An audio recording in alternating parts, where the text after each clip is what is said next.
কিছু হয় নাই। তোমাদের গুলো আমি করতেছি, যদি না হয় আমি তোমরা একটা টাইম দিব, টাইম দিয়ে তোমাদের এগুলো আমি মামা আমি শেষ করে দিব। আমি এই 2-4 দিনের ভিতরে বাগিনার লোকে বসবো, বসে এইসব বিষয়ে ফয়সালা করবো মামা না। আমি তোমাদের এগুলা নিয়ে কোনো জটিলতা হবে না, অন্য টেনশন করার কোনো দরকার নেই। মামা আমাদের তো 7 মাস হয়ে গেছে মামা, এখনো যদি কিছু না হয় মামা মামা। তোমরা আগে দাঁড়িয়েছে এটি 10-8-9 মাস হয়েছে, এর মাঝে কন্টিনিউ অনেকগুলা, শুধু আমাদের গুলো না, টোটাল মিলে 35,000 ওয়ার্ক পারমিট জমা আছে মন্টিনিউ এমবিসিতে।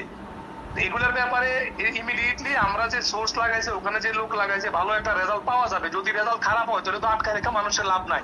ওই দিন তোমার একটা কাজ হবে না, কাজ কাঁদলে ঘুরবো কেন? আলোচনা করে এগুলো সমাধান করে দেওয়া হবে মামা না। এগুলো কোনো সমস্যা মামা ওই যে আর আর যেভাবে তোমরা ঠিক আছে বুঝছি মামা, বলো। কিন্তু আপনি তো আরেকজনকে যে ওই যে যার পারমিট আসে নাই তারে তো একটা চেক দিয়েছেন, সে তো প্রত্যেক দিন নাকি আপনি। মামা আমি আমি তোমাদের বলি, আমি গত কয়েকদিন অসুস্থতার কারণে আমার কিছু টাকা পয়সা, আমি হঠাৎ করে আমার টাকা পয়সা নাই, আমি তোমাদের বলছি আমি কিছু টাকার ব্যবস্থা করতেছি, টাকা ব্যবস্থা করে টাকা দিতেছি, দিব দিব তোমাদের টাকা দিব রে মামা। মামা হয় আপনি একটু আমাদেরকে একটু সামনাসামনি করে দরকার হয় আমাদেরকে ঢাকা ডাকেন, জাকির মামার একবার ফেস করাইয়া দেন যে জাকির তুমি ওদেরকে একটু দেখো, তাইলে মামা আমরা একটা ভরসা পাই। কিন্তু যখন মামা আমি আমি অফিসে নাই। তোমাদের বলি না, আমি আমি মামা আমি কারোর দেখা দরকার নাই, আমি ফারুক চৌধুরী দেখার আমি আমার থেকে বড় দেহন্য নাই। আমি তোমরাটা আমি দেখবো, আমি তোমাদের যে কয়টা ফাইল নিয়েছি এগুলার আমার আপডেট তোমাদেরকে দিব, ওই অনুযায়ী ব্যবস্থা করে দিবে। এই কয়টাই আমার লাইফে, এই তোমাদের এই বিষয়গুলো সমাধান করবো। আমি আর এই বিষয় করবো না কখনো জীবনে আর।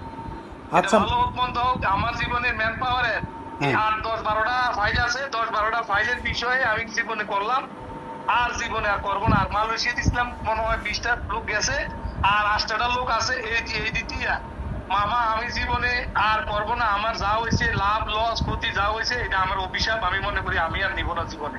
তোমার বাগিনী হিসেবে বললাম, আমি কিনা কয় এইগুলো নিয়ে আমি নিজে ব্যক্তিগত ভাবে অত্যন্ত অত্যন্ত লজ্জিত যে আমি আমার মতো মানুষ এই কাজের লোকে জড়িত হয়েছি। নিজের একটা খারাপ সময় আসে, আমার ঠিক হয় না, আমি অন্যদিকে অন্য কিছু করার দরকার ছিল।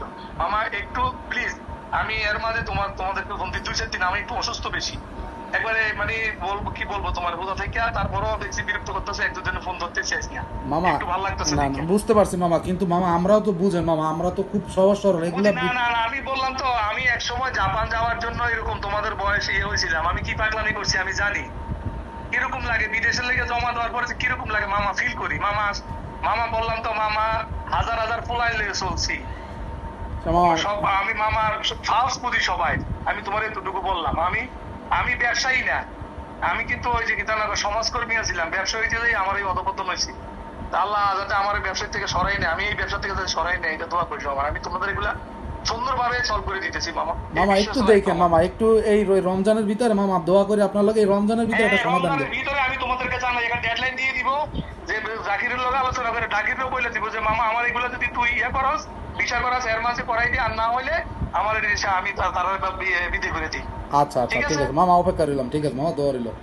আচ্ছা মামা, আল্লাহ হাফেজ। হ্যাঁ ঠিক আছে। ওকে মামা, আল্লাহ হাফেজ।